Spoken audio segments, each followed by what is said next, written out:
बिस्मिल्लाहिर्रहमानिर्रहीम। इब्तदा है रब्बे जलील के बाबरकत नाम से, जिसके कब्ज़े में मेरी और आपकी जान है। वतन अजीज़ और दयार गैर में बसने वाले तमाम ही पाकिस्तानियों को एजेंडा ऑफ द डे से सिद्दीक सरवर का सलाम। हज़रत उमर फ़ारूक रज़ी अल्लाह तआला अन्हो के दौर में एक दफ़ा हज़रत उमर फ़ारूक ने अपने मुलाज़म से मछली खाने की ख्वाहिश की। जब उनको बताया गया कि मछली यहाँ से तकरीबन कोई 8 किलोमीटर के फासले से लानी पड़ेगी, तो आपने फ़ौरन मना कर दिया और कहा कि आप इस ख्वाहिश को अधूरा ही रहने दीजिए। ज़ोहर की नमाज़ पढ़ने के लिए आप जब मस्जिद की तरफ तशरीफ़ ले जा रहे थे तो उनके साथ कुछ मेहमान थे। मुलाज़म ने ये सोचा कि आप यकीनन असर की नमाज़ पढ़ने के बाद ही वापस तशरीफ़ लाएंगे, तो उसने इस वक्त को गनीमत जानते हुए अपने आका की और वक्त के हुकूमत के जो उस वक्त के सरबराह थे उनकी ख्वाहिश का एहतराम करते हुए सोचा कि मैं जाके मछली लेके आ जाता हूँ। उसने घोड़ा तेज़ बर्क रफ्तार घोड़े को निकाला और जाके मछली लेके वापस आ गया।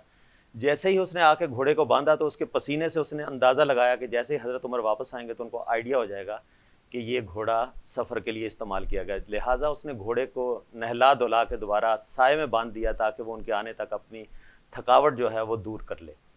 जैसे ही असर की नमाज के बाद हज़रत उमर वापस घर पहुँचे तो मुलाज़म ने उनसे कहा कि हजूर, आपकी ख्वाहिश के मद्देनज़र रखते हुए मछली का इंतज़ाम हो गया है और आज शाम के खाने में मछली सर्व की जाएगी।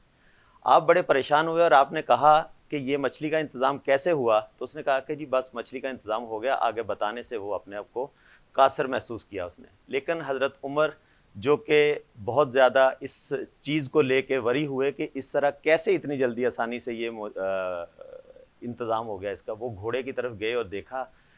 जब घोड़े को उन्होंने पसीने की हालत में देखा और घोड़ा नहला धुला के बांध दिया गया था, बट कानों के नीचे पसीना और मिट्टी के निशानात मौजूद थे। आपने मुलाज़िम को बुलाया और बताया और कहा कि देखो, ऐसा ना हो कि रोज़े क़यामत अल्लाह ताला मुझे इस घोड़े के इस सफ़र की वजह से पकड़ ले, लिहाजा आप ये मछली गरीबों में बांट दो और उनसे कहो कि मेरे लिए दुआ करें कि अल्लाह ताला मुझे माफ़ फरमा दे। जिस हुकूमत का सरबरा इस तरह का होगा, क्या वहाँ पर किसी चीज़ की कोई कमी बेशी हो सकती है? क्या आज के हुक्मरान उन हुक्मरानों के नक्शे कदम पे चलते हैं? मुझे नहीं उम्मीद कि इस तरह की कोई भी मिसाल हमें आज के मुआशरे में मिलती होगी। आज हम कोशिश करेंगे कि इस तरह की हमारी हुकूमत की बेहिसी और उससे होते हुए नुकसानात जो अवाम डेली बेसिस पे बर्दाश्त कर रही है, उसके ऊपर बात करने की कोशिश करेंगे। इस वक्त हमारे जो अहम और इस वक्त वायरल होता हुआ इशू डेंगू का है, उसके ऊपर हम बात करेंगे। क्या हुकूमत की क्या तरजीहात होनी चाहिए और क्या तमाम उन अवाम को जो स्पेशली ख़ास करके इस वक्त जो फ्लड और सैलाब से मुतासरा है, स्पेशल कराची के वो लोग जो पहले ही बहुत सारी मजबूरियों के ख़िलाफ़ खड़े होने की कोशिश तो करते हैं, बट उनकी कोई सुनवाई किसी भी प्लेटफॉर्म पे नहीं होती। तो आज इसके ऊपर डेंगू के स्पेशल केस के ऊपर बात करने के लिए हमारे पास स्टूडियो में हमारे साथ तशरीफ़ फरमा हैं, जिनका तारुफ़ अगर करवाने के लिए मैं बैठ जाऊँ तो तकरीबन मेरे ख्याल में आज का प्रोग्राम सिर्फ तारुफ़ में गुजर जाएगा। सितारा पाकिस्तान हैं 2021-2022 में। मैं बात कर रहा हूँ डॉक्टर शबाना नाज की। अस्सलाम वालेकुम। कैसी हैं डॉक्टर साहब आप? ठीक है, अल्लाह का शुक्र है। माशाल्लाह डॉक्टर साहब, आपका इतना बड़ा एक्सपोजर है और बहुत सारे इस वक्त सोशल मीडिया पे, बहुत सारे इलेक्ट्रॉनिक्स मीडिया के ऊपर डेंगू के हवाले से आपकी बहुत सारी खिदमात हैं। तो आज हमने कोशिश की कि आपको इसी वजह से हमने तकलीफ़ दी कि आप आएँ और हमारे नाजरीन को बताएं कि बेसिकली डेंगू वायरस है क्या। Thank you very much. बिस्मिल्लाहिर्रहमानिर्रहीम। बिल्कुल, हम तो जो काम है अब जैसे पाकिस्तान के लिए करना चाह रहे हैं उसमें यही है कि हम और कुछ नहीं तो अपना हिस्सा डालें अवेयरनेस की सूरत में। तो डेंगू की इतनी अवेयरनेस दी गई, आई थिंक कि तकरीबन जैसे अब आप भी अवेयरनेस दे रहे हैं, लोगों को काफ़ी हद तक मालूम है डेंगू जो है एक ऐसा इन्फेक्शन है जो किसी वायरस के थ्रू होता है। और वो वायरस कहाँ से ट्रैवल होता है? वो वायरस ट्रैवल होता है आपके मच्छर से। और एक ख़ास किस्म का मच्छर है जिसे हम डेंगू, और इसकी 4 टाइप्स हैं, डेंगू 1, डेंगू 2, 3, 4 टाइप के जो है इसके स्टेरियो वायरस होते हैं और ये इफ़ेक्ट करते हैं। और अच्छा, दूसरी चीज़ ये है कि इसकी एक ख़ास फैमिली है। हर मच्छर जो है वो आपका डेंगू नहीं करता, इसकी ख़ास जो है वो एक ख़ास टाइप है। अगर आप उसको वैसे तो नहीं पहचान सकते देख कर के भाई, लेकिन उसके ऊपर छोटे छोटे जैसे चीते के नहीं होते निशान होते हैं, वाइट आपको ओके। पैचेस नज़र आएंगे उसकी टांग पे। तो वो मच्छर अगर आपको काट लेता है तो इससे आपको डेंगू वायरस बहुत इजीली ट्रांसफ़र हो जाता है आपकी बॉडी में। अच्छा डॉक्टर साहब, डेंगू और बहुत सारे लोग जो है ना मलेरिया और डेंगू को जो है ना वो गड़बड़ कर जाते हैं। मैं भी कभी नहीं इसकी डेफिनेशन सही तरह से समझ पाता। मलेरिया में और डेंगू में बेसिक फ़र्क क्या होता है? सिम्टम्स क्या होते हैं मलेरिया के या डेंगू के? देखें, डेंगू हो, मलेरिया हो, टाइफाइड हो, वाटर बोर्न डिजीज़ हो, जब बारिश होती है, जब ऐसा नमी का मौसम होता है, तो ये सारे वायरल इन्फेक्शन बहुत तेज़ी से फैलते हैं और ओके। ज़्यादातर इन सब की सिम्टम साइन सिम्टम एक सी होती हैं। अच्छा, इनको ज़्यादातर जो अच्छा, डेंगू में ये होता है कि आपको बहुत ज़्यादा तेज़ बुखार आता है, इसको ब्रेकिंग बोन फीवर भी कहते हैं, यानी आपको ऐसा लगेगा कि आपकी हड्डियाँ टूट रही हैं, क्योंकि डेंगू का जो वायरस है वो आपके बोन मैरो प्लेटलेट्स जो हैं उसके ऊपर इफेक्ट करता है। तो आपको ज़्यादातर दर्द महसूस होगा आपकी आंखों के पीछे वाले हिस्से में, आपके सर के में, आपके जोड़ों में, आपकी हड्डियों में बेइंतहा दर्द होगा तेज़ बुखार के साथ। तो आपने अच्छा, इसमें प्लेटलेट्स काउंट जो है वो आपका कम हो जाता है, आपका हीमोग्लोबिन बढ़ जाता है। जबकि जो मलेरिया का इन्फेक्शन है वो उसमें आपके प्लेटलेट्स नहीं, आपके डब्ल्यूबीसीज के ऊपर इफेक्ट होता है और आपका हीमोग्लोबिन जो है वो कम होता है। इसी तरह से जैसे अब और भी बहुत सारी चीज़ें होती हैं जो डॉक्टर सीबीसी करा के देख रहा होता है, साइन सिम्टम्स में भी थोड़ा बहुत फ़र्क होता है। अब असल में बात ये होती है कि जब आपके को ये है आउटब्रेक हुआ हुआ है डेंगू का, फ़ौरन ही अगर आपको तेज़ बुखार होता है तो आपके दिमाग में घंटी बज जाती है। आपने अपने डॉक्टर के पास जाना है, डॉक्टर आपका सिंपल सीबीसी टेस्ट कराएगा और उस टेस्ट में उसको अंदाज़ा हो जाएगा कि आपको खुदा ना खास्ता डेंगू है, आपको मलेरिया है या टाइफाइड है। तो उसमें कुछ डॉक्टर्स की जो है डॉक्टर ख़ुद उससे जज करते हैं, कंफर्मेशन करते हैं। डिफरेंट टाइप के सेल्स होते हैं जो किसी बीमारी में, लिम्फोसाइट हैं, इज़नोफिल्स हैं, प्लेटलेट्स हैं, डब्ल्यूबीसीज हैं, आरबीसीज हैं, उनकी कैलकुलेशन, उनकी रेंजेस के हिसाब से एक ग्रॉस जो है उसको पता चल जाता है इनिशियली डॉक्टर को, तो फिर वो फर्दर कंफर्मेशन करवाता है। अच्छा डॉक्टर साहब, इस वक्त हमारे ज़्यादातर आबादी रूरल एरियाज़ में और फ्लड के विक्टिम्स भी हैं वो लोग। वहाँ पर जिस तरह की जब लेबॉर्ट्री की सहूलियत मुयस्सर नहीं है, डॉक्टर्स मौजूद नहीं है, वहाँ पर अताई डॉक्टर्स मोहल्ले में जो पहले किसी डॉक्टर के पास या डिस्पेंसर वगैरह होते हैं, वही अताई डॉक्टर्स हैं। तो उनसे इलाज करवाना उनके लिए किस तरह का मतलब और ज़्यादा ख़तरनाक साबित हो सकता है, या मतलब टाइम पे अगर नहीं डायग्नोज नहीं होता तो फिर उसके लिए क्या हो सकता है? देखें, जो हमारे सैलाब ज़दगान इलाका में अगर आप जाएँ वहाँ पर तो बहुत सारे मेडिकल कैंप्स लगे हैं, उसमें एनजीओज़ भी हैं, कुछ हॉस्पिटल्स, बहुत सारे बट वो हॉस कुछ एरियाज़ में है, तमाम एरियाज़ में तो जी, हम तकरीबन तमाम एरियाज़ 60 टू में बिल्कुल। 70% इस वक्त हाँ, तो पाकिस्तान तभी जो तो है ना आप देखें अफेक्टेड है। अमवात की शरह में भी इज़ाफ़ा हो रहा है, तभी ये वायरस तेज़ी से भी फैल रहा है। अगर वहाँ तक और कुछ नहीं तो अवेयरनेस ही पहुँच जाए, ताकि लोगों को ये अंदाज़ा हो कि अगर उनको तेज़ बुखार हो गया है और उनके जोड़ों में दर्द हो रहा है, तो वो कम से कम वो सेल्फ मेडिकेशन लेना शुरू ना कर दें। कोई अगर एंटीबायोटिक खा रहे हैं, कोई ब्लड थिनर जैसे डिस्प्रिन ले रहे हैं, कोई ऐसी दवा ले रहे हैं जो अपने उनके हार्ट के लिए या कोई, वो उसको फ़ौरन बंद कर दें। यानी उनके लिए कम से कम इतनी अवेयरनेस होनी चाहिए कि अगर उनको बुखार हो रहा है तो वो सिर्फ बुखार की ख़ास दवा पैरासिटामोल जो है वो आप ले लें, और उसके अलावा आप अपना लिक्विड इंटेक बढ़ा दें। अगर आपको ऐसी साइन सिम्टम्स आ रही है ना, तो शुरू में तो इसका फेब्राइल स्टेज होता है जिसको हम बुखार कहते हैं, 3 से 5 दिन। ओके। 3 से 5 दिन जब बुखार होता है तो उस वक्त अच्छा, डेंगू का कोई इलाज नहीं है, जैसे आप कह रहे हैं ना, अगर अताई डॉक्टर हैं तो डेंगू बड़ा अच्छा मैनेज हो सकता है। अगर ओके। आपको इनिशियली फेब्राइल स्टेज है, फेब्राइल मतलब 3 से 5 दिन रहेगा, आपको तेज़ बुखार आएगा, आपके जोड़ों में दर्द होगा, आंखों में दर्द होगा, उस वक्त आपने क्या करना है, सिर्फ बुखार कम करना है। बुखार ओके। कम करने, कोल्ड स्पंजिंग आप कर लें, मुंह हाथ धो लें। उसके अलावा ये कि आपने पैरासीटामोल ले ली हर 4 से 6 घंटे के बाद, और उसके अलावा बाकी दवाएं आप बंद कर दें, रेस्ट करें। लिक्विड इनटेक, आपने पानी का ज़्यादा से ज़्यादा इस्तेमाल करना है। नीमकोल का पानी आप इस्तेमाल करें। विटामिन सी जिन चीज़ों में है, जैसे सेब है, अनार है, ये सारी चीज़ें जो है आप हाइड्रेटेड रहें, और दूसरी चीज़ें जो है वो हैवी चीज़ें ख़त्म कर दें। अच्छा डॉक्टर साहब, आपने पैरासीटामोल और पैनाडोल की बात की, तो देखें जी। कराची जैसे शहर में पैनाडोल नायाब है, बहुत सारी जगह पे मतलब बड़ी मुश्किल से मिल रही है, ब्लैक हो रही है। 10 रुपए वाली पैरासीटामोल या पैनाडोल का पत्ता 80 रुपए 100 रुपए में बिक रहा है। तो ये जो अफेक्टेड एरियाज़ हैं वहाँ पर तो इसकी रसाई बिल्कुल ही ना इम्पॉसिबल होगी, तो फिर वहाँ पर और कोई ऐसी देसी जड़ी बूटियाँ, या जिस तरह से लोग कोई पपीते के पत्ते, कोई इस तरह से जड़ी बूटियों से इलाज करने की बात करते हैं, तो सॉरी। उसके बारे में आप क्या कहेंगी? देखें, सबसे बड़ी बात है अवेयरनेस की। जैसे लोगों को सिर्फ ये है कि भाई एक ख़ास दवा है, जैसे आपने नाम लिया, वो अगर अवेलेबल नहीं है तो शायद आपको पैनिक हो गए कि भाई ये दवा नहीं है, अब आपको कुछ ऐसा नहीं है। ये इसका रॉ मटेरियल डिफरेंट कंपनीज हैं, डिफरेंट नाम से आती हैं। पैरासीटामोल उसमें होना चाहिए, आप बहुत सारी उस कंपनीज बना रही हैं, आप उसको यूज़ कर लें, ठीक है ना।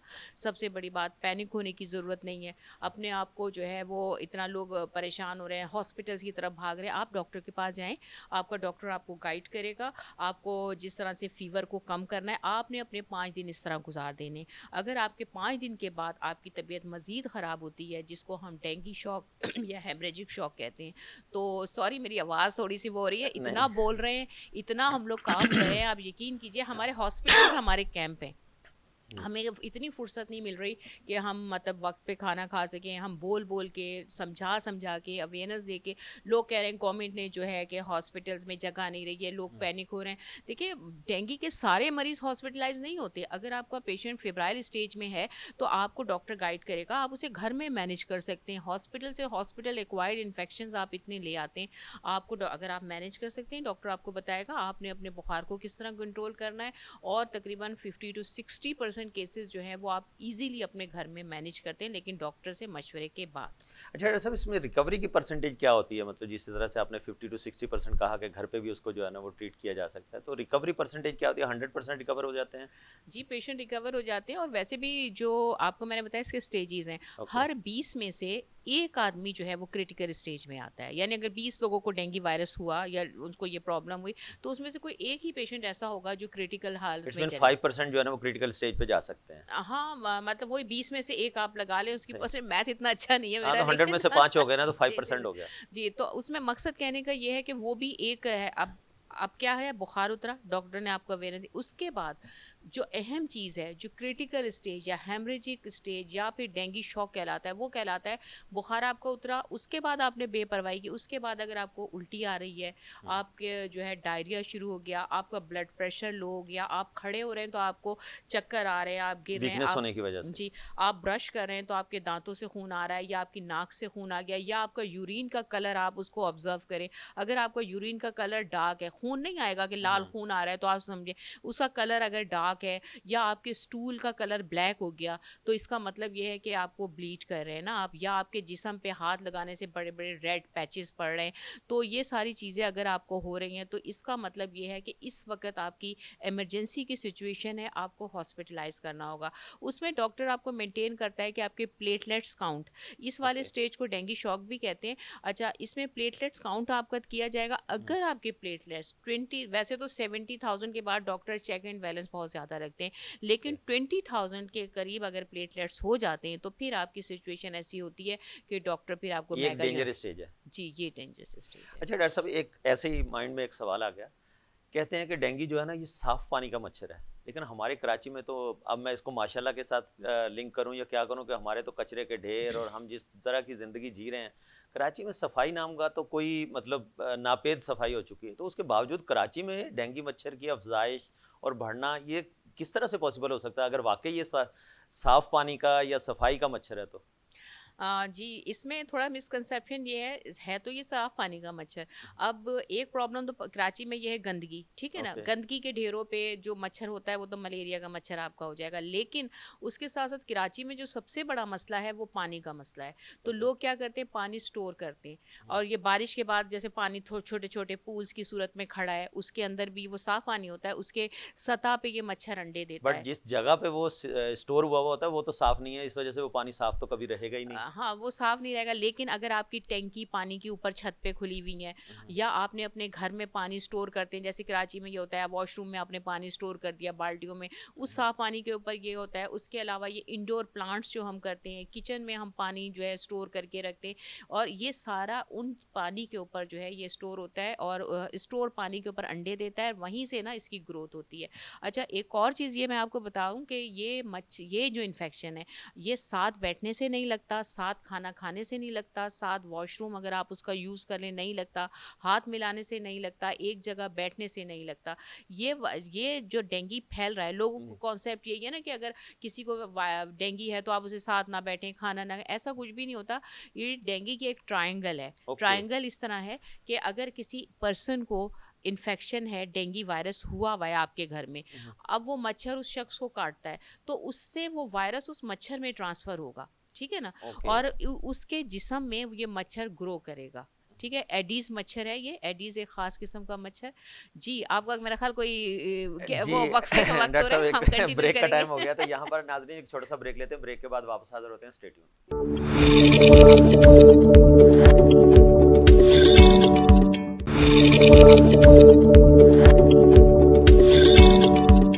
बैक नाज़रीन। ब्रेक पे जाने से पहले हम बात कर रहे थे, डॉक्टर शबाना नाज हमारे साथ आज स्टूडियो में मौजूद है डेंगू वायरस के ऊपर। डॉक्टर साहब, डेंगू के ऊपर आप बता रही थी कि फैमिली में अगर किसी एक बंदे को है तो यकीनन उस घर में उस मच्छर का होना लाजमी है, जिसकी वजह से अब अगर वो मच्छर नहीं भी है तो दूसरा सादा मच्छर, जिसको हम मलेरिया का मच्छर या दूसरा मच्छर कह सकते हैं नॉर्मल, वो उस बंदे को अगर काट के किसी दूसरे फर्द के ऊपर बैठेगा तो यकीनन वो ट्रांसफॉर्म कर रहा होगा, वो लॉजिस्टिक सर्विसेज दे रहा होगा एक जगह से दूसरी जगह उस वायरस को पहुंचाने के लिए। तो इसके लिए आप थोड़ा सा और डिटेल में बता दीजिए। नहीं नहीं, दूसरा मच्छर इसको नहीं कर सकता। इसका ये है, देखें जैसे आपके घर में 4 लोग हैं, ओके। एक डॉक्टर है, डॉक्टर का काम क्या है, दवा देना। एक आपका बच्चा इंजीनियर है तो वो इंजीनियरिंग का काम करेगा, ठीक है ना। एक कुक है तो वो खाना बनाएगा। इसी तरह से ये मच्छर की टाइप है।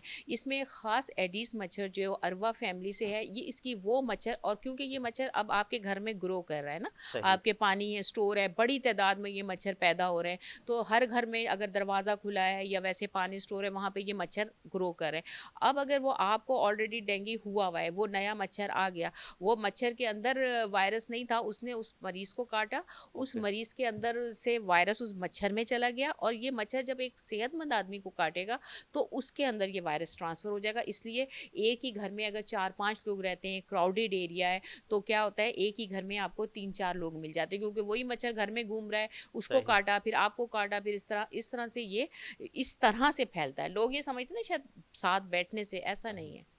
अच्छा डॉक्टर साहब, जिस तरह से गवर्नमेंट की कुछ ऐसी जिम्मेदारियां, जिस तरह से हमने कहा पहले भी कि गवर्नमेंट से इस तरह की ज़्यादा उम्मीद लगाना तो मेरे ख्याल में काम ख्याली होगा। स्प्रे करना शहर के अंदर, तो क्या हमें इंडिविजुअल बेसिस के अंदर भी अपने घर के अंदर डेली बेसिस पे स्प्रे करना चाहिए फिर इसको प्रिकॉशंस के लिए? तो प्रिकॉशंस के तौर पे क्या क्या कहेंगे आप?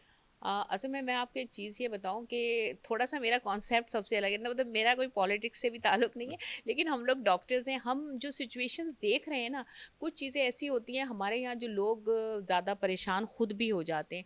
देखिए, गवर्नमेंट कर रही है, करे ना करे, गवर्नमेंट को भी नज़र आ रहा है, ये उसका हेडेक है, लेकिन हमें इंडिविजुअली अपने लिए खुद करना है इस वबा में इसलिए कि अगर हम इंतज़ार ये करें कि गवर्नमेंट आए, कोई म्यूनसिपल कॉरपोरेशन आए, वो आके करे, इतनी देर में आपका बंदा ऊपर पहुंच जाए, ठीक है ना, आपके नहीं घर तो में। डॉक्टर साहब, इसमें देखना ये ना कि क्या क्या करेंगे। कोरोना वायरस से बचने के लिए वैक्सीन लगवाएंगे या उसके प्रिकॉशंस लेंगे, डेंगू से बचेंगे, मलेरिया से बचेंगे, के इलेक्ट्रिक के बिल पे करेंगे, केएमसी के कचरे के बिल उसमें देंगे, केएससी के उसमें टीवी की लाइसेंस फी पे करेंगे। तो मतलब एक आम आदमी जो है ना, वो किस किस तरफ सोचता रहेगा कि यार मैं क्या क्या करूं। नहीं, कुछ सेहत भी की नहीं कर। सहूलियात भी उसको जो है ना गवर्नमेंट की तरफ से नहीं मिलेंगी, तो वो बंदा फिर कहाँ जाएगा? हाँ, ये एक अलग इशू है। हम्म। लेकिन अगर हम देखा जाए तो अगर इसमें क्या है, बहुत सारे कंट्रीज़ में आपको पता है वैक्सीनेशन भी है डेंगू की, लेकिन हमारे यहाँ नहीं है। इसकी सबसे बड़ी वैक्सीनेशन क्या है, प्रिवेंशन। आप मच्छर को काटने ना दें, सबसे बड़ी बात। तो आप डेंगू से बच सकते हैं, आप मलेरिया से बच सकते हैं, और उसका सिंपल सा हल ये है, सफाई। ओके। सफाई एटलीस्ट आप अपने घर में जालियाँ लगाएं, अपने नेट वाले दरवाजे और खिड़कियाँ बंद रखें, पूरी आस्तीन वाले कपड़े पहने, वो जूते पहने, जैसे जब आप बाहर जाएं तो वो पानी जो है वो आप ढाँप के रखें, इंडोर प्लांट्स जो हैं वो आप अपने बाहर निकाल दें। अच्छा, और जो सैलाब ज़दगान हैं, ज़ाहिर है उनके पास तो वो लोशन नहीं, क्रीम्स नहीं, तो वो सिंपल तरीका ये है कि नारियल का तेल वगैरह या कोई ऐसा तेल अपनी बॉडी पे मल लें, जिससे मच्छर जो है उसका बाइट करने का कुछ जो है कहते हैं रेशियो कम हो जाता है। और सही। धुआं जैसे है, धुआं कर लिया आपने, धुएं से भी मतलब लोकली। मच्छर भाग जाता है हाँ, यकीनन। क्योंकि हम लोग भी गाँवों से ताल्लुक़ रखते हैं, तो हमारे गाँव में ये होता था कि शाम में धुआं कर देते थे जब लोग पंचायत वगैरह हो रही होती थी, बिल्कुल तो ऐसा ही होता उससे है। भी जो है मच्छर और मक्खियाँ नहीं होती। हम्म। तो मतलब ये कुछ लोकल तरीके जो हैं वो ये भी अडॉप्ट कर सकते हैं, जिससे फ़ायदा हो लोगों को। ठीक है डॉक्टर साहब, इसमें ये बताइएगा कि बॉडी के कौन कौन से पार्ट्स ऐसे होते हैं जो अफेक्टेड हो जाते हैं इससे, जब डेंगू वायरस किसी भी बंदे को काट लेता है? देखें, डेंगू वायरस वायरस का मतलब क्या है कि ब्लड में आपके चला गया, ठीक ओके। है। ब्लड में जाके आपका ब्लड पूरी बॉडी में है, ठीक है, सही। जाके ये प्लेटलेट्स के ऊपर इफेक्ट करता है, प्लेटलेट्स पूरी बॉडी में, ज़ाहिर है ब्लड में प्लेटलेट्स हैं, प्लेटलेट्स आपके पूरी बॉडी में। तो ये आपके सबसे पहले जब आपको बुखार हुआ तो ये आपको सिर्फ वीकनेस होगी, आपकी बॉडी पेन होगा, वो कोई इतनी ख़तरनाक चीज़ नहीं है अगर आप उसको मैनेज करते हैं। लेकिन जो सेकेंड स्टेज है, जिसको डेंगू शॉक कहते हैं या हेमरेजिक स्टेज है, उसमें ये क्या होता है कि आपके तमाम ऑर्गन्स, जैसे आपका लीवर के ऊपर इफेक्ट करेगा, मैदे के ऊपर ओके। भी कर सकता है, किडनी पे भी कर सकता है, ऑर्गन फेलियर की तरफ अगर आप चले जाते हैं, जो डेंगू शॉक वाली कंडीशन है वो तो सेकेंड स्टेज है। और उसके बाद थर्ड स्टेज रिकवरी स्टेज है। अब जो सेकेंड स्टेज है उसमें आपको पहले से बता रहे हैं कि अगर आपके साथ ये मसला हो, अगर आपका बुखार कम नहीं हो रहा तो आप फ़ौरन अपने डॉक्टर के पास जाएं, आपका प्लेटलेट्स लेवल वो कंट्रोल कर लेगा, आपको वहीं पर आपको जो है स्टॉप कर देगा, आप उस स्टेज तक नहीं पहुंचेंगे। तो बस यही है कि अगर आप सेकेंड स्टेज में आ गए वो तो लाइफ थ्रेटनिंग होता है, और उसमें फिर हॉस्पिटल ही उनको मैनेज करता है और उसमें भी रिकवरी के चांसेस होते हैं। अच्छा डॉक्टर साहब, इसमें हमने बात की कि बॉडी को किस तरह से अफेक्ट करता है और वायरस किस तरह से फैलता है पूरी बॉडी के अंदर प्लेटलेट्स के। अच्छा, प्लेटलेट्स की टोटल आपने एक कहा कि डेंजर सिचुएशन जो है ना वो 20,000 से नीचे अगर वैसे एक नॉर्मल परसेंटेज क्या होती है बॉडी के अंदर इंसान के, एक नॉर्मल सेहतमंद बंदे की क्या प्लेटलेट्स होते हैं? 1.5 लाख से 4 लाख 1.5 लाख से 4 लाख के दरमियान हो तो एक तंदुरुस्त आदमी की ये तंदुरुस्त आदमी की जी। अच्छा, तो जब ये गिरना शुरू हो जाते हैं तो मतलब 20,000 तक जब आ जाएं तो फिर ये ज़्यादा खतरनाक साबित हो सकते हैं। देखिए असूलन तो ये है कि आप पहले दिन से डॉक्टर की सुपरविजन में, ठीक है ना। ओके। लेकिन अगर 70,000 तक पहुंच गए हैं तो ओके। फिर डॉक्टर खुद कॉन्शियस हो जाता है, आपका डॉक्टर कॉन्शियस। लेकिन अगर आप घर में बैठे हुए हैं, आप डॉक्टर से कंसल्ट टेस्ट ही नहीं नहीं कर, कर रहे, पता ही नहीं चल रहा आपको तो हाँ फिर। आप टेस्ट ही नहीं कर रहे। देखिए इसमें टेस्ट की अहमियत बहुत ज़्यादा है।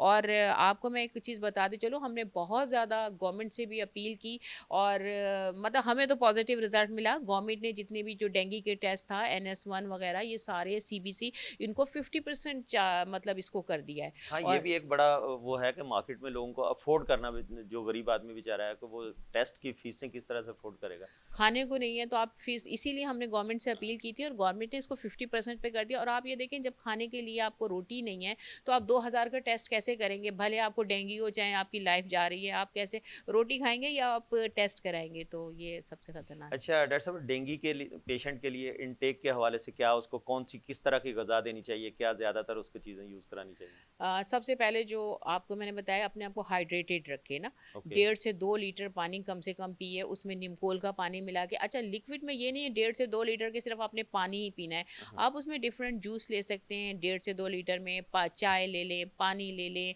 मिल्क ले लें, ये सारी चीज़ें उसमें। अच्छा, और कोशिश ये करें विटामिन सी, जैसे लोग कहते हैं ना जो देसी नुस्खों में आता है, ओके। विटामिन सी हमारी बॉडी का वाटर सॉल्युबल विटामिन है, जो कि हमारी बॉडी की इन्फ्लेमेशन ख़त्म करता है और बॉडी में ग्रोथ करता है, जो हमारी रिपेयरिंग करता है, समझे। तो अब अगर हमें इन्फेक्शन है, हमें ग्रोथ की भी ज़रूरत है, हमें रिपेयरिंग की भी ज़रूरत है, तो उसमें हमें विटामिन सी हमें एक्सटर्नल सोर्स से लेना होता है। Usually 70 to 90 mg per day requirement है, और ओके। ये बॉडी में रुकता नहीं है क्योंकि ये वाटर सॉल्युबल है, निकल जाता है। तो इसके लिए हमें वैसे भी 70 to 90 mg लेना होता है, लेकिन जब आपको इन्फेक्शन है, आपको रिपेयरिंग की ज़रूरत है, आपको ग्रोथ की ज़रूरत है, तो ऑटोमेटिकली आप सिट्रस फ्रूट्स जितने हैं, जैसे लीमू है, संतरा तो आजकल नहीं है, ग्रेप फ्रूट है, और सेब है, अनार है, ये आप बड़ी मिकदार में लें। इससे जो है वो आपकी रिपेयरिंग भी होगी और आपकी इन्फ्लेमेशन सबसाइड होगी। अच्छा डॉक्टर साहब, बहुत सारे लोग देसी टोटकों की तरफ भी जा रहे होते हैं और बहुत सारी आम आजकल चल रहा है कि पपीते के पत्ते, शायद इस तरह का कोई इसका जो है ना वो एसिड निकाल के दिया जाए पेशेंट को डेंगू के, तो उससे ज़्यादा फायदा होता है। तो आप क्या समझती है कि मेडिकल पॉइंट ऑफ व्यू से इस तरह की कोई चीज़ है कि पपीते के पत्ते के अंदर ऐसी कोई शिफा रखी हुई है अल्लाह ताला ने? देखिए हमारे मेडिकल साइंस में तो इसको मना करते हैं, ठीक है ना। इससे अच्छा। डायरिया हो सकता है, बहुत ओवरडोज लोग ले लेते हैं। अब अगर हम हर्बल की भी बात करते हैं, हर चीज़ का एक डोज होता है। वो अब हमारे यहाँ ये है कि पैनिक हो गया, आप पिए जा रहे हैं पिए जा रहे हैं, तो जाहिर सी बात है वो आपके मैदे को अपसेट कर देगा अगर ऑलरेडी इन्फेक्शन है। तो एक और चीज़ इसमें मैं मेंशन देखिए, जहाँ तक तिब्बे नबवी है, हर्बल मेडिसिन, इनकी अपनी जगह एक अहमियत है, ठीक है।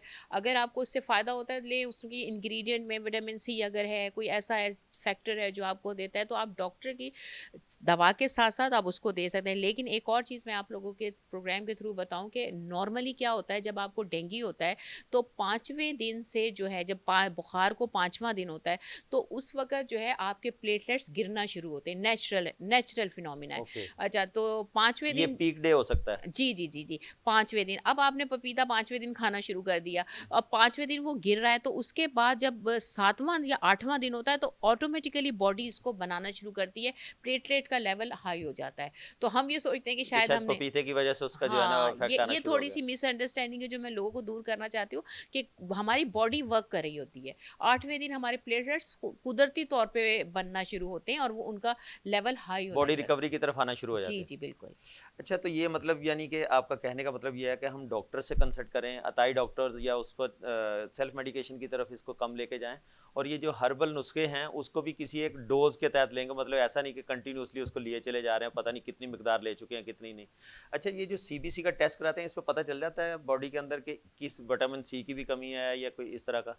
नहीं, उसमें विटामिन्स का तो नहीं पता चलता, उसमें सिर्फ आपका ये पता चलता है कि कितना इन्फेक्शन है, आपके ओके। प्लेटलेट्स कम हो रहे हैं, आपके अब अच्छा, डॉक्टर्स को ये नॉलेज होती है कि अगर प्लेटलेट्स कम हो रहे हैं तो डेंगू की तरफ जा रहे हैं, हीमोग्लोबिन ज़्यादा हो रहा है, आप डेंगू की तरफ जा रहे हैं, हीमोग्लोबिन कम हो रहा है, आप मलेरिया की तरफ जा रहे हैं, WBC ज़्यादा या कम हो रहे हैं, इन्फेक्शन की तरफ जा रहे हैं। तो ये मतलब डॉक्टर्स का होता है कि वो CBC से एक मतलब रफ आइडिया हो जाता है उनको कि क्या है, फिर वो फर्दर कंफर्मेटिव टेस्ट कराते हैं अगर उनको नज़र आता है तो। ओके, मतलब सीबीसी से डायग्नोज करता है डॉक्टर के बेसिकली ये जी जी इसके सिम्टम्स डेंगू के जी, हैं या? बिल्कुल बिल्कुल। अच्छा, डॉक्टर साहब आपने ये भी बता दिया कि जिस्म के किन हिस्सों पे वार करता है। अब हम आते हैं बेसिक उस पॉइंट की तरफ के गरीब आवाम कुव्वत खरीद उसकी इस काबिल नहीं है, जैसे हमने पहले बात की कि वो बाकी के सारी यूटिलिटीज़ को पूरा करे, घर के खाने की तरफ तवज्जो दे, तो किस तरह से इन महंगी मेडिसिन को वो अफोर्ड कर पाएगा? तो गवर्नमेंट की कोई ऐसी पॉलिसीज़ हैं, कोई ऐसे इंस्टीट्यूशन हैं जो फ्री में इलाज कर रहे हैं या फ्री में दवाइयाँ प्रोवाइड कर रहे हैं इस तरह के स्पेशल केसेस के अंदर? देखें, गवर्नमेंट के तो गवर्नमेंट हॉस्पिटल्स हैं, गवर्नमेंट ने बड़े पैमाने पे पानी, क्योंकि ये वाटर बॉर्न डिजीज़ेज़ हैं तो बड़े पैमाने पे आपने देखा है पानी साफ़ करने वाली गोलियां जो हैं बड़े लाखों की तादाद में जो है गवर्नमेंट ने लोगों को दी हैं कि साफ़ पानी होगा, ना ही मतलब ऐसी वाटर बॉर्न डिजीज़ होगी। एक तो वो ये कर रहे हैं, दूसरे गवर्नमेंट की जो लेबॉर्ट्रीज़ हैं फ्री ऑफ कॉस्ट वहाँ टेस्ट हो रहा है और उसके बाद हॉस्पिटल में ट्रीटमेंट हो रहा है। अच्छा, ना सिर्फ ये कि ये गवर्नमेंट कर रही है, बल्कि इस वक्त आप ये देखें कि कितनी NGOs, कितने डॉक्टर्स, अब हम लोग प्राइवेट सेक्टर में डॉक्टर्स हैं, बड़े बड़े डॉक्टर्स हैं, गरीब डॉक्टर्स हैं, अपने हर आदमी, इवन के मेडिकल स्टूडेंट्स, हर कोई मस्जिदों तक में जो लोग हैं वो इसके ऊपर काम कर रहे हैं। बड़े पैमाने पे आप देखें डोनेशंस ले रहे हैं, दवाएं इकट्ठी कर रहे हैं, फिर मेडिकल कैंप्स लग रहे हैं। जितने भी मेडिकल स्टूडेंट, जैसे आप बताई डॉक्टर्स की बात कर रहे हैं ना, वहाँ पर जो सैलाब के इलाके हैं, ऐसी ऐसी जगह पे स्टूडेंट्स गए हैं हमारे, जो कि वहाँ जाना बड़ा मुश्किल बिल्कुल, था। ये तो एक जज्बा जो है ना वो पाकिस्तानी बिल्कुल, अवाम के अंदर अल्लाह ताला ने वो बहुत है, कूट-कूट के भरा हुआ है। बिल्कुल। अब ये देखें अच्छे बुरे हर हर जगह होते हैं, बिल्कुल, हर वो तो मुल्क में मुआशरे का सब हिस्सा है, बिल्कुल मुआशरे का मुआशरा इसी हिस्सा है। तरह सोसाइटी जो है ना जी, जन्म लेती है। लेकिन इस वक्त हमें जो हम काम कर रहे हैं ना, हमें उसे अपनी हिम्मत से ज़्यादा काम करना है, इसलिए गवर्नमेंट को भी अपनी हिम्मत से भी ज़्यादा करना होगा, क्योंकि ये वक्त हमारे लिए एक इम्तिहान का है, हर मुल्क पे आया है इम्तिहान। और फिर जिन कौमों में इत्तेफाक रहा, मोहब्बत रही, ब्लेम गेम नहीं हुआ, वो लोग इसको डिज़ास्टर तो से हम लोग तो गुजरेंगे। स्पेशली पाकिस्तानी तो हर वक्त इम्तिहान से ही गुजर रहे होते हैं। मेरे ख्याल में कराची वाले तो सारे जन्नत में जाएंगे, जितने बड़े इम्तिहान इन्होंने पास कर लिए हैं। कभी कोरोना, कभी ये डेली बेसिस पे इंफ्रास्ट्रक्चर, रोड से घर जाना, ऑफिस जाना, उसके बाद जो हमें सहूलियात उसके मिलती हैं, 24-24 घंटे में से 18 घंटे लाइट नहीं होती, तो ये भी एक इम्तहान ही है जिसमें से हम गुजर रहे हैं। खैर, ये सारी चीज़ें तो चलती रहेंगी ज़िंदगी के साथ साथ। इसी कराची के अंदर, इसी पाकिस्तान के अंदर हमने सर्वाइव करना है, जहाँ पर गवर्नमेंट सिर्फ अपने ज़ाती मफादात की खातर चलती रहती है। आवाम का तो शायद कोई सोचता हो, मुझे नहीं लगता कि कोई सोचता है। हमें जिस तरह से आपने कहा कि खुद से जो है ना वो आगे बढ़ना होगा, इन चीज़ों को देखना होगा। तो इन तमाम चीज़ों को देखते हुए आप क्या ऐसा कोई मैसेज देना चाहेंगी स्पेशली उन पेशेंट्स को जो डेंगू के इस वक्त अफेक्टेड हैं? देखिए, सबसे अहम जो मैसेज है सब लोगों के लिए कि अगर आपको डेंगू होता है तो आप ये ना सोचें कि आपने फ़ौरन हॉस्पिटलाइज होना है। आपने मतलब अगर आपको हॉस्पिटल में जगह नहीं मिली तो आप खुदा ना खास्ता जो है कि आपको अब कुछ हो जाएगा और आप बचे, ऐसा नहीं है।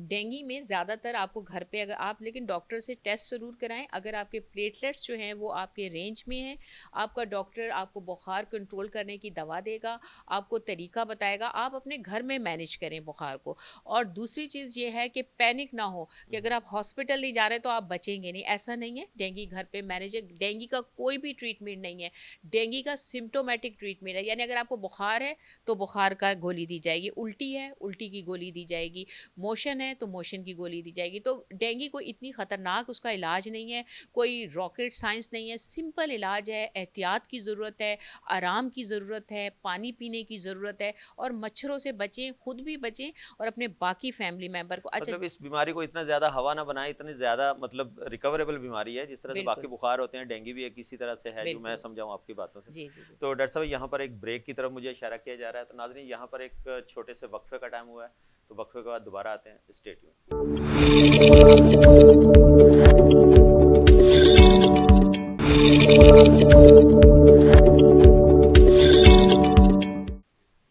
वेलकम बैक नाजरीन। ब्रेक के बाद दोबारा हम हाजिर हैं। डॉक्टर शबाना नाज हमारे साथ इस वक्त मौजूद हैं, जिनकी स्पेशली एक्सपर्टीज़ डेंगू वायरस के हवाले से इस वक्त इन दिनों में आप काफ़ी सोशल मीडिया के ऊपर, इलेक्ट्रॉनिक मीडिया के ऊपर उनको देख रहे हैं और काफ़ी ज़्यादा उनके जो वीडियो क्लिप्स हैं वो वायरल होते हुए दिखाई देते हैं। तो हमने आज उनको अपने स्टूडियो में दावत दी हुई है। डॉक्टर साहब, हम काफ़ी डिटेल में डिस्कशन इसके ऊपर कर चुके हैं।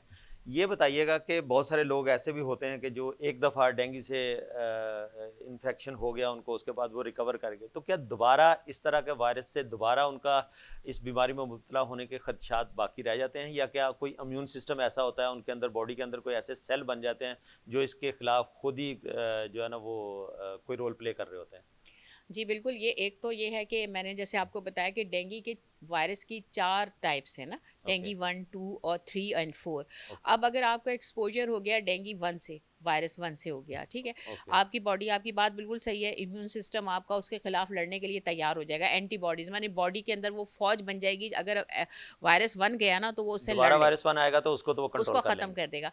लेकिन उसके बाद अगर वो दोबारा एक्सपोज होता है वायरस 2 और 3 और 4 से, तो वो बहुत डेंजरस होता है ऐसे लोगों के लिए जिनको एक दफ़ा डेंगू हो गया। अगर वो दोबारा दूसरे वेरिएंट से अगर एक्सपोज होते हैं तो उनको ज़्यादा ख़तरनाक है। तो वो इसमें खुशफहमी में ना रहें कि अगर उनको डेंगू हो गया तो वो खुलेआम मच्छरों में बैठें, जो मर्जी करें, ऐसा मच्छरों नहीं। से दोस्ती फिर भी नहीं हो सकती। मच्छरों से दोस्ती नहीं हो सकती। अच्छा, तो अगर चारों किस्म के टाइप्स जो आपने कहे 1, 2, 3, 4, अगर चारों किस्म के बारी बारी हो जाए तो पांचवी दफा नहीं हो सकता फिर? नहीं, बंदा बचेगा कहाँ। अच्छा, वहां तक सरवाइव करेगा तो भी है। जी बिल्कुल। अच्छा डॉक्टर साहब, बहुत सारे लोगों का ये सवाल होता है, बहुत सारे नाजरीन के मेरे पास मैसेजेस भी आ रहे हैं और ये बताया जा रहा है कि इसको दिन का मच्छर कहते हैं, तो फिर हम रात को इसकी क्यों केयर करें, मच्छरदानी क्यों खरीदें इसको स्पेशल? हम उस वक्त जब हम सो रहे होते हैं तो मच्छरदानी ओढ़ के और एक बाकायदा वो खैमा सा बना के क्यों सोएं, या किस तरह से इसकी दिन का मच्छर कहा जाता है इसको? हाँ, अच्छा देखिए, एक और चीज़ जो बड़ी मिसकंसेप्शन, जो लोग अवेयरनेस भी दे रहे हैं ना, तो वो मतलब कहते हैं ना, आधी नॉलेज बहुत खतरनाक होती है, आधी नीम नॉलेज। हकीम जो है वो ज्यादा हाँ, खतरनाक है। जैसे आप नॉलेज दे रहे हैं कि ये तो दिन का मच्छर है जी, आप दिन में मच्छर से बचें। लोगों के ज़हन में देखें, हमारे लोग मासूम हैं। अब हर आदमी इतना नहीं कि गूगल, यूट्यूब देख रहा है। हम जो अवेयरनेस दे रहे हैं, हम आम आदमी को दे रहे हैं। हमारा जो पैगाम है, कहते हैं मोहब्बत जहाँ तक पहुँचे। और वो लोग जो कि सोशल मीडिया जैसे रेडियो सुन रहे हैं, टीवी सुन रहे हैं, ढाबे पे बैठे हुए हैं, सैलाब ज़दगान हैं, जिनकी एजुकेशन नहीं है, और फिर हर एक का आईक्यू एक जैसा नहीं होता। आपने बता दिया कि जी दिन का मच्छर है, तो वो लोग कहेंगे कि जी हम दिन में, आपके वाली बात के भाई अब मच्छरदानी बस दिन में लगाओ, रात में बंद करके। ऐसा नहीं है। हमें दिन में बचना है डेंगू से, रात में मच्छर जो काटता है वो है मलेरिया का मच्छर। दोनों ही लाइफ थ्रेटनिंग है, दोनों ही, अगर आप उसका ट्रीटमेंट ना लें तो आपको दिन में भी बचना है, रात में। बल्कि सबसे अहम चीज़ ये है कि सफाई रखें, मच्छर को काटने ही ना दें। अब आप उसको मतलब माइक्रोस्कोप से देखेंगे तो नहीं कि कौन सा मच्छर मुझे काट रहा है, मैं उससे बचूं, ऐसा नहीं। आप मच्छर से ही बचें, यानी आप अपने गिर्द धुआं करके रखें, तेल लगा के अपनी बॉडी पे रखें, अपना इम्यून सिस्टम स्ट्रॉन्ग करें। जैसे आपने अभी इम्यून सिस्टम की बात की, इम्यून सिस्टम स्ट्रॉन्ग, जो लोग शहरों में हैं वो तो अपना विटामिन D3 लेवल कंट्रोल में रखें, मेंटेन रखें। D3 का बहुत बड़ा रोल है आपके इम्यून सिस्टम को स्ट्रॉन्ग करने में। आप D3 लें, आप पोल्ट्री की मसनूआत, सब्ज़ पत्तों वाली सब्जियाँ, ओमेगा 3, अंडे, मछली, मुर्गी, ये सारी चीज़ें लें। अच्छा, ये तो चीज़ें हैं महंगी जो लोग नहीं ले सकते, लेकिन गरीब इलाकों में जैसे अलसी के बीज है, उसमें ओमेगा 3 बड़ी मकदार में होता है। और चिया सीड, जिसे आप बहुत सारे लोगों को तो पता भी नहीं होगा डॉक्टर साहब कि अलसी होती क्या चीज़ है। अलसी, अलसी उर्दू का लफ्ज़ है जी, अलसी। इसके अंदर गुले जितना फाइबर अब्बास, होता है अगर आप देख गुले लें तो अब्बास भी कहते हैं इसको, बिल्कुल गुले आवाज इंग्लिश की में फ्लैक्स सीड कहते ऐसे हैं। अच्छा, और दूसरा एक और है कि तुख मलंगा, ये तो सबने सुना होगा। बिल्कुल ऐसे ही तुख मलंगा जो शरबत में डालते हैं, थोड़ा सा डालते हैं, एकदम फूल जाता है। तुख मलंगा में विटामिन D3, ओमेगा 3, ये भी आपके इम्यून सिस्टम को स्ट्रॉन्ग करता है। आप ग्रीन टी पी सकते हैं। देखिए, कुछ सब्ज़ पत्तों वाली सब्जियां बहुत अहम हैं। तो ये वो चीज़ें हैं जो सस्ते लेवल पे भी आप कर सकते हैं। हमारे जहनों में कॉन्सेप्ट होता है, अच्छा एक कॉन्सेप्ट हमारे जहन में एक और है, हम गरीब हैं तो हम साफ़ क्यों रहें। हाँ, अब हम अक्सर पेशेंट्स को ये कहते हैं, देखें आप, सफाई निस्फ ईमान है। बिल्कुल ऐसे। गरीब होने का मतलब गंदा होना नहीं है, ठीक है। हम कौन से अमीर हैं, हम भी फ़कीर लोग हैं, हम कौन से अमीर हैं। मैं तो अपनी बात कर रही हूँ, हम भी कोई आम, कोई बहुत बड़े, हम हाई फाई लोग नहीं हैं, हम नॉर्मल से लोग हैं। लेकिन आपने सफाई रखनी है। सफाई हमारे मज़हब में भी निस्फ ईमान है। आप अपने घर को साफ़ रखें। गरीब हैं तो कोई बात नहीं, आप अपने कपड़े वॉश करके रखें, अपने नाखून साफ़ करके रखें, अपने बाल संवार के रखें। आप 5 टाइम वज़ू करें तो ऑटोमेटिकली आपकी हाइजीन जो है वो होगी, दांत साफ रहेंगे, कुल्ली करेंगे, तो ये सारी चीज़ें अच्छा बहुत डॉक्टर साहब, बहुत सारे गवर्नमेंट की तरफ से हमने बात की कि गवर्नमेंट के जो रोल हैं वो तो वो अपनी जगह पे देख रहे होंगे, एक डॉक्टर का बेसिकली क्या रोल होता है? हॉस्पिटल्स हैं हमारे, वो किस तरह से आप समझते हैं कि गरीब आवाम जब हॉस्पिटल में पहुंचती है तो क्या उनका बिहेवियर किस तरह का होता है पेशेंट्स के साथ? तो डॉक्टर्स की बेसिक जिम्मेदारी क्या बनती है आवाम को थोड़ा सा उस पॉइंट ऑफ व्यू से कि रिलैक्स भी दें और उसको मेंटली तौर पे सेटिस्फाई भी करें? देखें, अच्छा डॉक्टर तो हम बाद में हैं, ठीक है। बेसिकली हम एक पाकिस्तानी हैं और मेरा ताल्लुक पाकिस्तानी डॉक्टर हैं। पाकिस्तानी डॉक्टर है। हम तो बचपन से आर्मी में रहे, मेरे फादर भी आर्मी में थे। हम तो मतलब हमें ये कहा जाता था, हमारे फादर ये कहते थे, डॉक्टर तो हम बाद में बने, तो वो ये कहते थे मजदूर भी हम इसके, दहकान भी हम इसके, अल्लाह की रज़ा से हैं निगहबान भी हम इसके, रंग इसको दिए हमने, इसे हमने संवारा है। यानी हम कोई पर्टिकुलर ना डॉक्टर ना इंजीनियर, हम सिर्फ जो है इसके, जब वक्त पड़ता है हमारे पाकिस्तान पे, हम मजदूर भी बन जाते हैं, हम दहकान भी बन जाते हैं, और जब कोई बाहर की ताकत इस पर हमला करती है तो हम इसके निगहबान भी बन जाते हैं। तो इस वक्त हम डॉक्टर भी हैं, हम इसके निगहबान भी हैं, हम इसके हमदर्द भी हैं, मजदूर भी। इस वक्त हम अपने मुल्क के लिए अपना हिस्सा भरपूर तरह से डाल रहे हैं। हम अपने लोगों को अवेयरनेस दे रहे हैं। हम जो पेशेंट्स हमारे आ रहे हैं, हम उनको हाइजीन का भी बता रहे हैं, हम उनको ये भी बता रहे हैं आप पैनिक ना हो, और उनको ये बता रहे हैं पानी पिएँ, गरीब हैं, जूस नहीं पी सकते, आप निमकोल का पानी पिएँ, आप शिकंजी बना के पिएँ। देखिए बहुत सारे सोल्यूशन हैं, आप लोगों को सादगी करके बताएं, सादा चीज़ें बताएं। तो बस यही काम हम कर रहे हैं, और माशाल्लाह से लोग बहुत तेज़ी से समझ भी रहे हैं। उनको ये भी पता है कि अगर हॉस्पिटल, आप देखें प्राइवेट हॉस्पिटल में 25-25 लोग वेटिंग में, प्राइवेट हॉस्पिटल लाख लाख 2-2 लाख का, अगर खुदा ना करे डेंगू शॉक में आप आ गए तो इतना खर्चा है, तो कैसे अफोर्ड करेंगे? आप उन्हें इनिशियली घर में ट्रीट करें, क्या ज़रूरत है अपने ऊपर पैसे का बोझ डालने की, और ये सोचें कि डेंगू हो गया तो अब तो हमें हॉस्पिटल ही जाना है। ऐसा कुछ भी नहीं है, बिल्कुल रिलैक्स रहें, उसको घर पे भी जो है ना वो ट्रीट किया जा सकता है। डॉक्टर साहब बहुत शुक्रिया आपका, आपने अपने कीमती शेड्यूल में से टाइम निकाला। एंड में जाते जाते कोई एक ऐसा मैसेज जो हमारे नाजरीन को आप देना चाहें कि डेंगू के हवाले से या किसी भी ऐसी बीमारी के हवाले से, तो प्लीज। देखिए मैसेज तो सारी बातें हमारी मैसेज ही हैं एक डॉक्टर की, क्योंकि जो आप सब लोगों से ये कहना है कि हमारी जान एक अमानत है अल्लाह ताला की दी हुई, और इस जान की हिफाजत करना ना हमारा फ़र्ज़ है। अल्लाह ताला ने हमसे पूछना है हमारे बारे में। अल्लाह पाक ये नहीं पूछेंगे कि आपकी गवर्नमेंट ने किया, आपके नेबर्स ने किया। आपने अपने बच्चों को, अपनी जान को बचाने के लिए ख़ुद भी, आपको अगर कचरा है, अगर गाड़ी नहीं आ रही डंप कर दें अपने कचरे को, पानी खड़ा है तो उसमें मट्टी का तेल उसके ऊपर डाल दें ताकि ये मच्छर ग्रो ना करें। बाकी ये है कि अगर किसी को ज़रूरत है हमारे यहाँ ट्रीटमेंट की, आप बेशक हमारे क्लिनिक आ सकते हैं फ्री ऑफ कॉस्ट। डेंगू के पेशेंट्स को जो रिलेटेड प्रॉब्लम है न्यूरोमस्कुलर से, हम लोग हाजिर हैं। बहुत शुक्रिया डॉक्टर साहब आपका।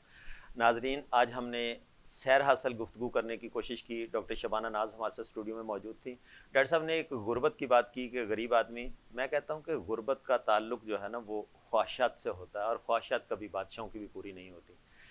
आपने जिस तरह से अपने मैसेज में कहा कि हमें मच्छर से बचना है, और यकीनन कराची वालों के लिए बहुत सारे ऐसी एग्जांपल्स मौजूद हैं, मच्छर से इस तरह से बचना है जिस तरह से हम स्ट्रीट क्रिमिनल से बचते हैं। यूँ समझे कि मच्छर हमारे पीछे एक मोबाइल छीनने वाला वही स्ट्रीट क्रिमिनल लगा हुआ है, जिससे हम रोज़ डेली बेसिस पे बचने के बाद, घर पहुंचने के बाद शुक्र अदा करते हैं। तो इसी तरह से घर में छुपे हुए उस मच्छर से भी बचना है जो हमारी सेहत और हमारी जान के पीछे पड़ा हुआ है। तो नाजरीन, आज के इस प्रोग्राम से, इस अपनेपन के साथ कि अपना बहुत ख्याल रखेंगे। सिद्दीक सरवर को दीजिए इजाज़त। अल्लाह हाफिज़।